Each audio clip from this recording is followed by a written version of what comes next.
great intro from CJ. This is a guy. He has a name. This is it. I had a weird day today because I took my little sister to King's Dominion. You guys are from around here, right? You know what King's Dominion is? Yeah. All right. I heard some murmurs. I don't like roller coasters. I just like to go there so I can see that one fat lady wearing the white shirt, and I can try to see pictures in the sweat stains on her back. And I had a group go, and it was weird. We had, it was me and just 5 other guys that had come with their moms and their girlfriends. It was like ages 5 to 35, just sitting on a wall looking at these sweat stains, and someone was like, I can see a turtle. I can see a duck. And then we saw this one girl walk by, and she was wearing a yellow bikini, but not one of the strap ones. It was one of the ones that just like loops around. It's secured by magic in the back. And I realized at that point that I really do hate authority, because a guy came by and he was like, man, when you're in the main park, you can't just wear a bikini, you have to have a shirt over it. And every single guy there was like, what a douchebag. Imagine if that was a dude, like just a dude walking around in a thong. Sir, you have to put on some pants. Every single person watching that scene would go, that's right. Tell that bastard.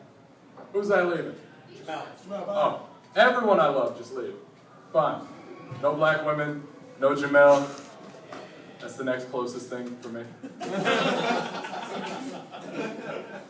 So I was watching CNN the other day, and I got really worried because I didn't have any background for this story. I just flipped on the TV, and I saw these 2 polar bears, and they were fucking on top of a Coke machine in the Arctic Ocean. And it worried me for a couple reasons. Like, one, I don't know how the Coke machine got out there. I don't know how the polar bears got on the Coke machine. And I don't know how they got a camera into the middle of the fucking ocean to film 2 polar bears fucking on top of a Coke machine. But I'm worried. And it was at that moment that I had a moment of white inspiration, which is like a regular moment of inspiration, but when the light bulb pops over my head, it's one of those halogen energy savers. And I thought of what I can do to help the environment. I'm fucking black girls exclusively now. Woo! Yeah. And they just left. I know. But that's what I can do to help. But when I told my friends, they were like, I don't understand, Brandon, why would you do that? And I said, man, it's for the environment, but it's also for a simple reason. That's because I got bad eyesight. And they said, Brandon, that doesn't make any sense. You got to explain a little bit more. And I said, fine, man. When I'm about to lay down the band hammer, I always take my glasses off. And they said, Brandon, that still doesn't make any sense. You got to go a little bit deeper. And I was like, I'll hit you with one more, man. On my bed, I got white sheets. See, I tried it with white girls, but then I just feel like I'm by myself. And I tried it with Asian girls, but then it just looks like I need to wash my sheets.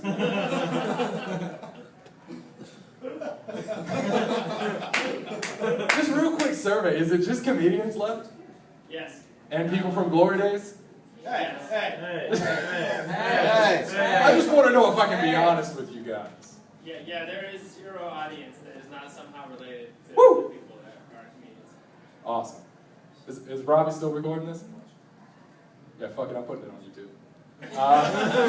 This is my highlight reel. This is my stand-up set to no one. Yeah, it'll just go on YouTube as the saddest thing you will see today.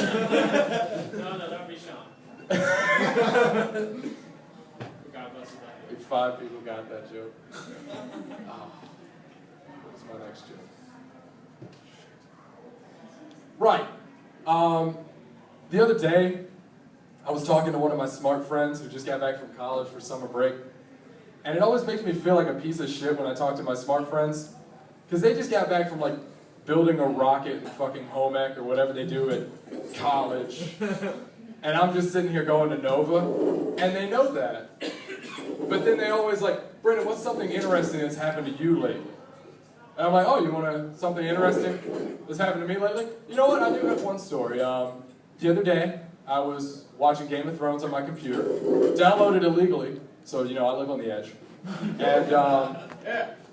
And the screen went black, because it was a moment of tension, and I paused it, because I caught the reflection of my eyes, and I just started thinking about this scenario where I have a time machine, but it can only go back an hour. So I just meet myself. And then I masturbated to the thought of having sex with myself for an hour because of the time machine. Wait, where are you guys going? I thought we were friends. They usually stop asking me how my day goes after that. I got one more story for you guys and then I gotta get off. So I was dating this girl a while back, and she was an actress. And usually I would be all over that. I'd be like, yeah, actress, there was probably some role play shit involved, awesome stuff. She was an actress that liked to do musical theater.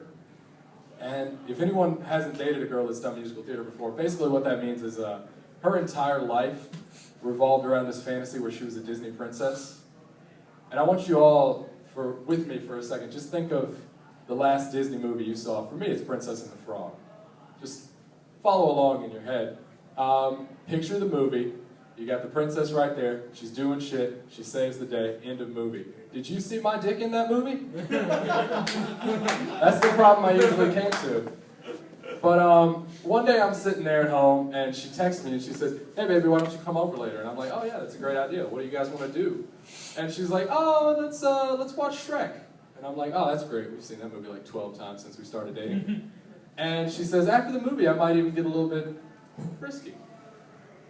And I'm like, oh, so Scottish ogre is what turned you on. I guess I've been going about this the wrong way. But you know what? Fitting, because I haven't had sex in such a long time, I would fuck Mike Myers at this point. And then before I can reply with what I just said, she comes back and says, by the way, I know you can't get pregnant from blowjobs, but I don't want to take the chance. There have been a few moments in my life where I stop and question the decisions I've made, and this was one of them. But I put 3 months into this bitch, so I'm at least going to get a joke out of it. I texted back, are you serious? And she said, yeah, why? And I said, I was ready to start a family. And she goes, what? And I said, yeah, you know, we share all these common interests. We like all the same cheeses. We sound great when we sing that lesbian duet from Rent together. We went to see Wicked on Broadway. We know the book was better. We saw it anyway.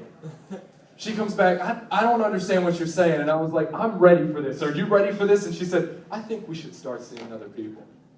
I said, oh, you mean like a Mommy and Me class? Because I haven't signed us up yet. The last time I drove by the Dale City Rec Center, there were a couple spots left on the door. I'm pretty sure I could still get us in there. She never texted me back. Haven't heard from her since. But I do know a friend that works with her at Chuck E. Cheese. So I'd say I won that relationship.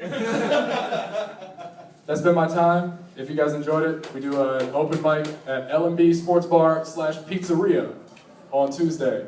And that's not a joke.